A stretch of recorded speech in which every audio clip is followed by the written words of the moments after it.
Vamos a grabarlo para después poder pasarlo y vamos a compartir pantalla. Acá está. Bueno, para los que estuvieron la semana pasada, estábamos acá.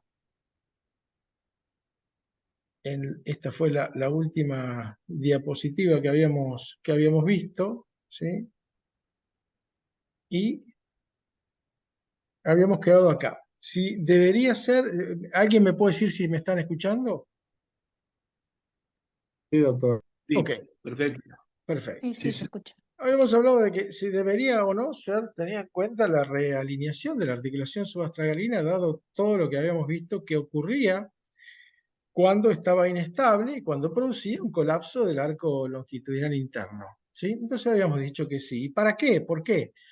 Bueno, tratarla porque esta inestabilidad talotarsal producía hiperpronación y todas las alteraciones que producía esta hiperpronación son las que ven allí en pantalla: fascitis plantar, neuropatía plantar, etcétera, etcétera. Voy a hacer entrar a dos personas que acaban de ingresar. Ahí está, y seguimos. La desprolijidad, digamos, es porque el que habla y maneja la entrada de los asistentes es como patear un córner e ir a cabecear, más o menos, para los futboleros. La cuestión es las opciones que tenemos de tratamiento de esta inestabilidad. Contamos con observación, opciones externas y opciones internas. Si vamos a observación, es decir, vemos al paciente, le decimos, bueno, véngase el año que viene, que lo vamos a controlar nuevamente. Ya vimos que pasaba esto con esa inestabilidad de la subastragalina, como ven arriba en los videos. Digamos, hay un movimiento muy importante del tendón del tibial posterior, hay un movimiento muy importante de la fascia plantar, y en teoría, si vemos una radiografía como la que vemos abajo a la izquierda de la pantalla de ustedes, lo más probable es que pase esto, ¿no? Que progrese. ¿Por qué? Bueno, es muy probable que progrese porque nosotros caminamos 6.000 pasos por día sin contar la actividad física.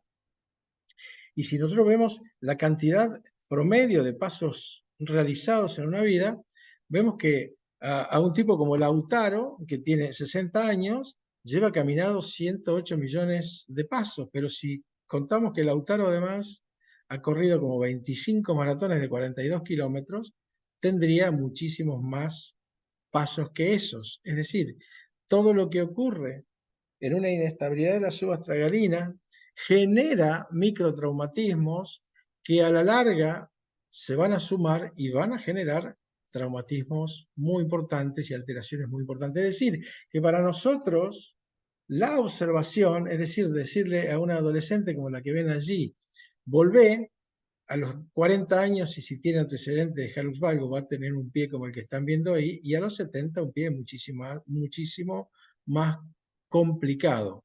Por eso la observación la tacharíamos como tratamiento de esta inestabilidad de la subastragalina. ¿Cuál es el rol de las plantillas, de las ortesis? ¿Metemos una plantilla? Bueno, la pregunta que está ahí en pantalla es importante tenerla en cuenta. Algo que nosotros coloquemos debajo del calcáneo podría realinear, básicamente estabilizar el astrágalo sobre el calcáneo, y es difícil. En una época nosotros nos agarró la loca de sacarle placas, digamos, bipedestación a los chicos y a los adultos también, con y sin plantillas, y no había mucha diferencia. No obstante que esta placa que están viendo acá, que sacamos en el 2010, una de las tantas que sacamos, porque realmente la sacábamos, en donde vemos una caída muy importante de la cabeza del astrágalo con respecto al calcáneo, un calcáneo que está en equino, etcétera, etcétera. Una vez que le colocábamos la plantilla no había mucha diferencia. En realidad pareciera que hay diferencia cuando yo hago esto, pero en realidad es porque el talón está elevado por la plantilla de la mismísima zapatilla, de la mismísima tenis del niño, ¿no? Entonces nosotros creemos que la plantilla tiene muy poca alternativa de tratamiento. Y después viene la cirugía, ¿no es cierto? A ver, se podría considerar una cirugía que preserve las articulaciones antes que la destruya, como estamos viendo ahí en esas artrodesis, en una triple artrodesis. La idea es ver el costo-beneficio. Entonces, a ver, en ese sentido, otra cosa que hacíamos mucho eran las osteotomías. Este es un paciente mío, acá están viendo cómo le colocábamos en el calcáneo, cuando le hacemos una osteotomía a 1 centímetro de la articulación calcáneo-cuboidea. Esta es la cirugía de Evans, que después reacomodó Mosca, y que lo realizamos para muchísimos pacientes con pie plano espástico. Hoy en día realmente tampoco realizamos eso en estos pacientes, ¿no? Es decir, cirugías con muchísima agresión hacia el paciente, que realmente hoy en día, y sobre todo en un pie plano, flexible, en una inestabilidad de la subastragalina con pie plano flexible, no tiene mucho sentido. Entonces después empezamos a ver las artrorrisis de la subastragalina. ¿Qué era una artrorrisis de la subastragalina? Era bloquear el movimiento del astrágalo, ¿sí? Bloqueando el movimiento del proceso lateral del mismo. Empezamos con una de las artrorrisis que realizaban en los 60, que realmente también era cruenta. Colocábamos un tornillo que unía el astrágalo con el calcáneo, y después de 2 años en los chicos se lo quitábamos, en el adulto no había manera, ¿sí? Leliebre en el 61 reducía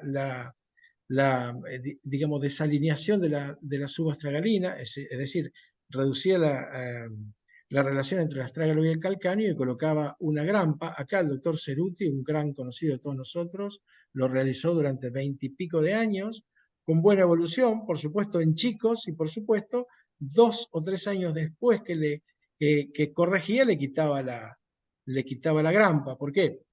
Porque con el concepto de Wolf y del Pech, que todo lo que está apretado no va a crecer y lo que está suelto va a crecer, era como el chico crecía y los huesos del pie crecen por aposición, entonces se corregía la diferencia. Funcionaba, sí, también era cruento, había que hacer 2 cirugías. Ahí tenemos uno de nuestros pacientes. En el hospital de niños hicimos todos los tratamientos, la cirugía de Judet, la operación de Cavalier, todas tenían el mismo concepto: reducir la hipermovilidad, hasta que en el 72 vino Recaredo Álvarez. En el 72, Recaredo Álvarez colocaba un tornillito interno en el calcáneo, cuya cabeza sobresalía en la parte más amplia del seno del tarso, y lo llamó calcáneo stop.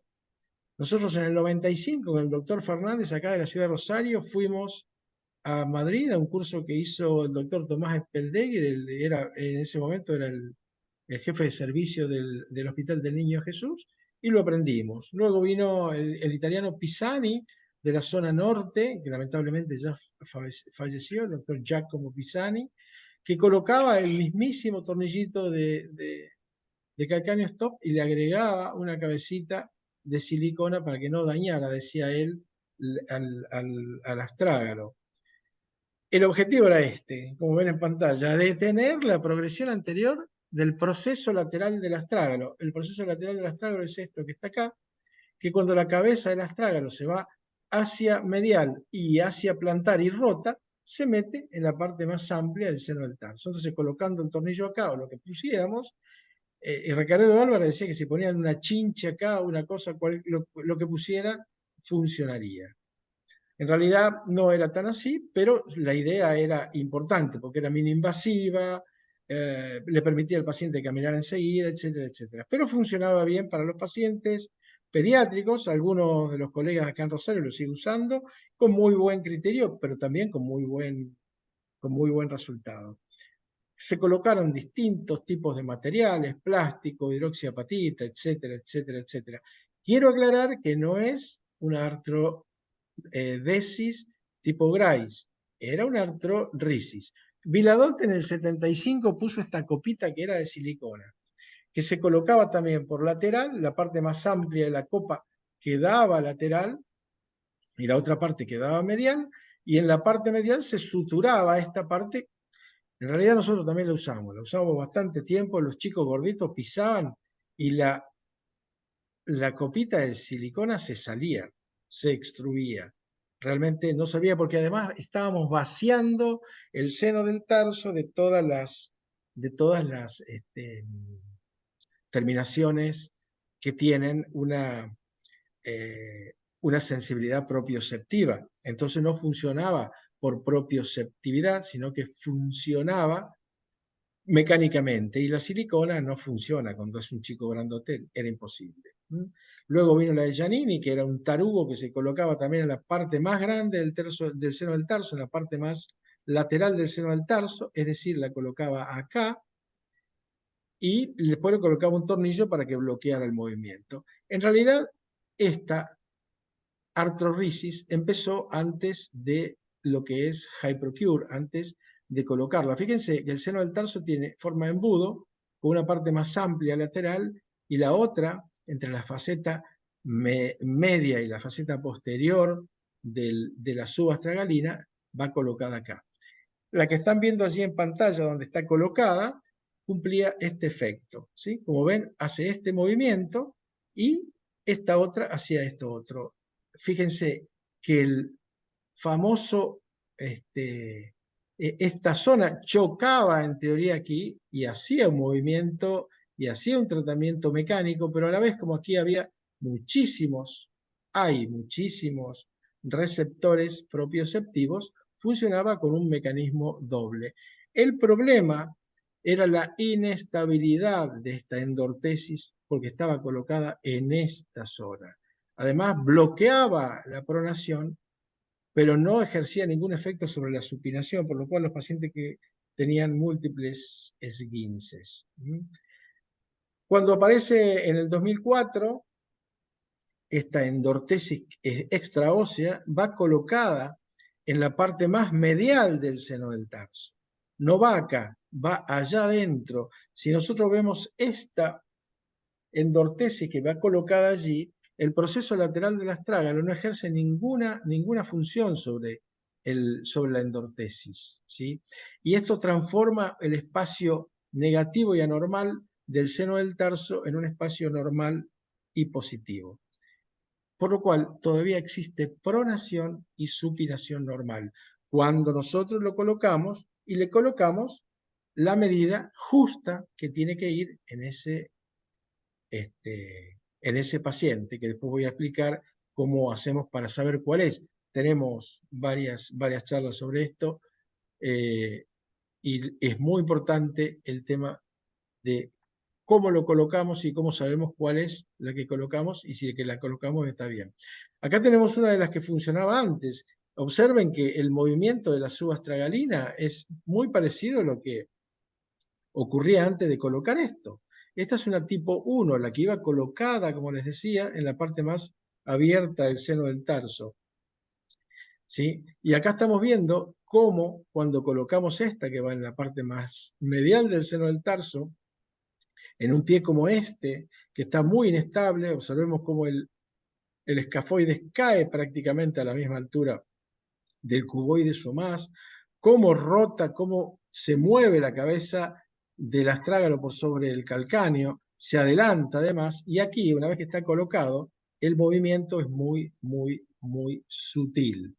Por lo cual, dentro de todas las artrorisis que nosotros que les acabo de describir, creemos que esta es la que mejor funciona para pacientes, sobre todo adultos y pacientes neurológicos. A quien me quiera pedir la bibliografía la vamos a mandar la semana que viene, junto con lo que le debo al resto de la gente, que son el libro de Cullen y Mann, y además las grabaciones de la semana pasada, ¿sí? A ver, hay evidencia base, todos esos estudios que están allí están a la orden de ustedes, cuando los quieran los mandamos, hay muchísima evidencia, pero fundamentalmente lo que nosotros vemos es la experiencia. Yo llevo más de 400 pies operados con esta endortesis, sea aquí en mi ciudad, en Rosario, como varios lugares en Latinoamérica con colegas que me han invitado a operar y realmente la evolución es muy buena. ¿Por qué? Porque, bueno, como dicen, como ven ahí en pantalla, rápida deambulación, efectiva corrección, bla, bla. Y fundamentalmente hay muchísimas menos complicaciones porque es una herida de 2 centímetros y permite un retorno rápido a las actividades normales. Entonces, la pregunta nuestra es, ¿por qué tenemos que esperar a que un paciente con una inestabilidad de la subastragalina de 9, 10, 12 años tenga que llegar a la adultez con lesiones secundarias producidas por esta inestabilidad, eh, que nos van a hacer tener que, aparte de colocar la endortesis, una mayor reconstrucción a nivel del retropié y del antepié, ¿sí? Y las indicaciones básicas para la artrorisis con el estiplante tipo 2 son cierre parcial o total del seno del tarso, como veíamos, una deformidad flexible. Es fundamental no confundir un pie plano flexible con un pie plano que no lo sea, ¿sí? Y pacientes mayores de 8 años de edad, por lo menos eso es lo que nosotros estamos operando en estos momentos. Técnicamente, para nosotros es fundamental la selección del paciente. El primer gesto quirúrgico es elegir al candidato ideal como para operarlo de un touch, con una pequeña incisión de 2 centímetros y mandarlo a caminar a la semana, ¿sí? Porque si son pacientes que no son que tienen alteraciones importantes, no hay que hacer un gesto único, que es la artrodesis, sino que hay que combinarlo, por ejemplo, con una osteotomía flexora del primer metatarsiano y algunas otras gestos quirúrgicos. Y lo más importante de la técnica quirúrgica no es la técnica quirúrgica en sí, sino cómo manejar el postoperatorio, cómo presentarlo ante los pacientes, porque en realidad nosotros consideramos esto un tratamiento conservador. Si no funciona, se le retira la endortesis y se vuelve a foja cero y se puede tener un plan B. Por ejemplo, una osteotomía tipo Kuyogiani, colocando la base del calcáneo un poquitito más debajo del astrágalo, si fuera necesario, ¿sí? Esta es la técnica quirúrgica que van a ver acá. Primero van a ver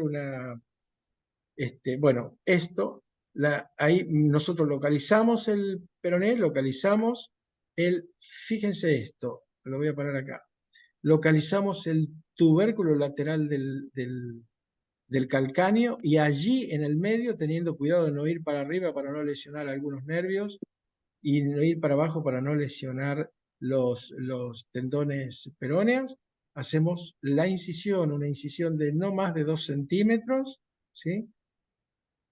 Y colocamos el alambre guía que va de afuera a adentro, de adelante a atrás y un poquitito de abajo hacia arriba. Ahí colocamos, esto es muy importante para evaluarlo, colocamos el primer medidor. Los medidores van de 5 a 10, porque las endortesis van del 5 al 10. Cuando colocamos el medidor, empujamos la cabeza del cuarto y del quinto metatarsiano para evaluar si se mejoró o no se mejoró la hiperpronación. Cuando vemos que se mejoró, elegimos ese medidor y colocamos el mismísimo. Bueno, ahí está el doctor, ahí está el doctor Graham hablando sobre la endortesis, ¿sí? Esta es la parte que va entre medio de los dos huesos.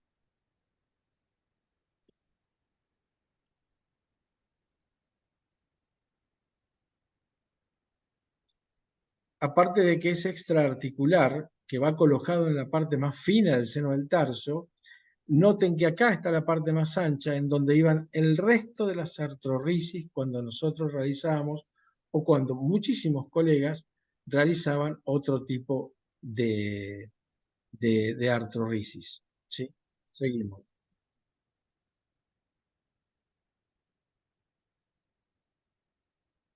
Ahí lo estamos viendo en el astrágalo. Papá, ¿qué pasó?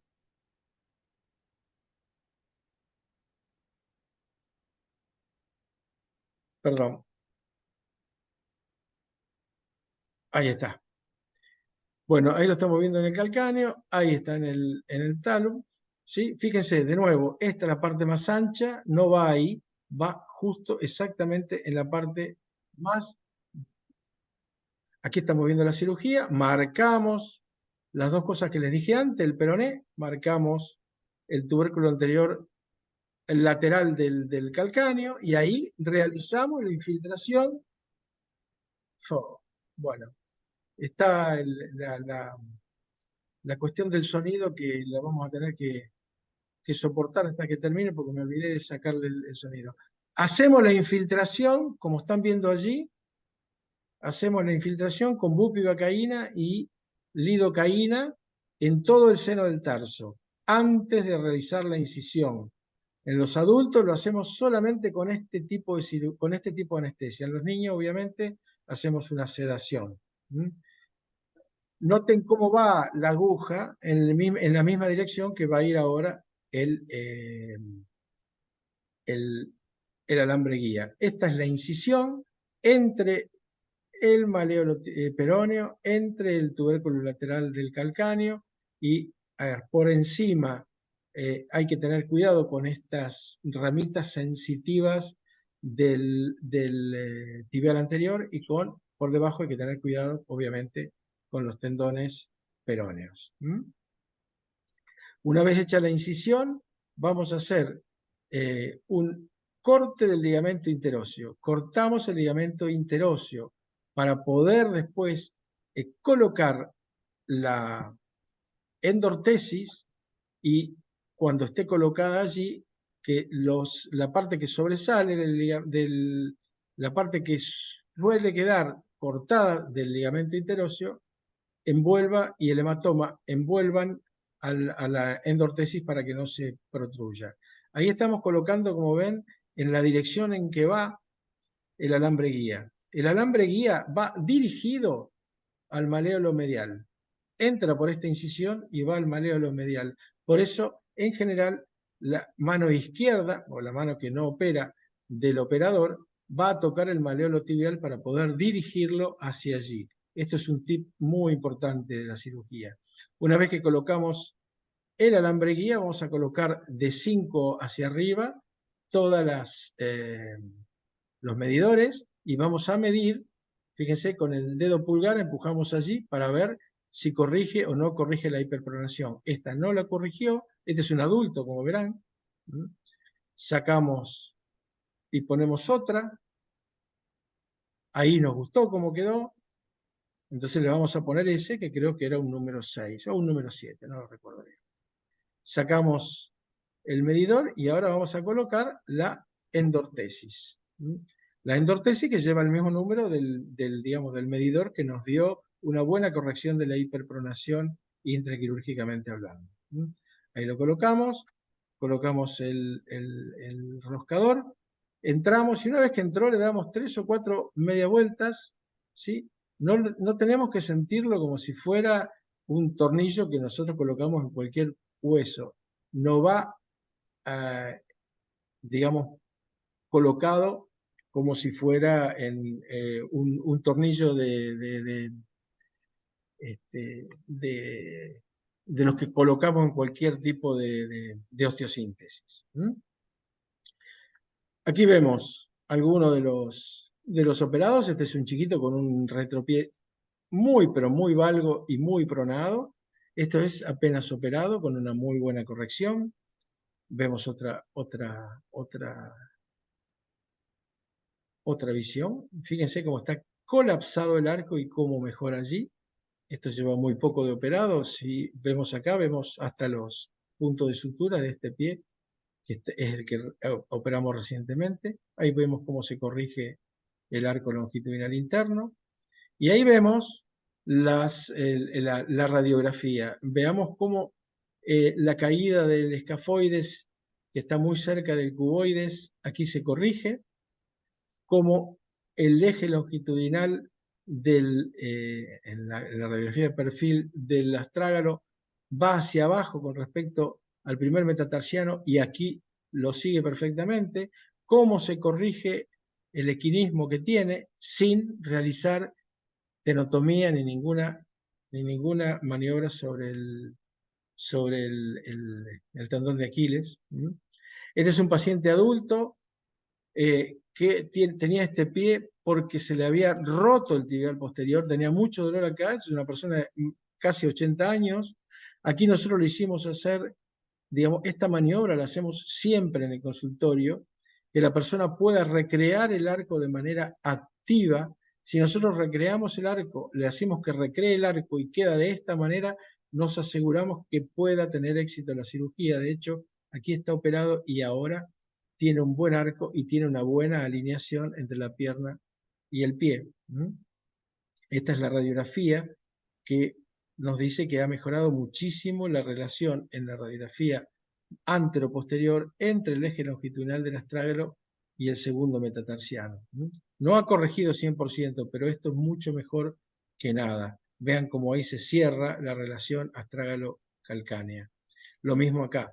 Si nosotros vemos acá, la base del escafoides está casi abajo de la base del cuboides, y aquí se ha elevado y se ha mejorado muchísimo. Estamos hablando de una persona que de pronto se le cayó el pie, que se le rompió o que se desfuncionalizó el tibial posterior con mucho dolor y que, bueno, en un postoperatorio quedó como estaba allí. Bueno, esta es la charla que yo les quería compartir hoy. Les agradezco muchísimo la atención y, bueno, siempre en una charla de 25 minutos es muy difícil poder contarles todo porque esta cuestión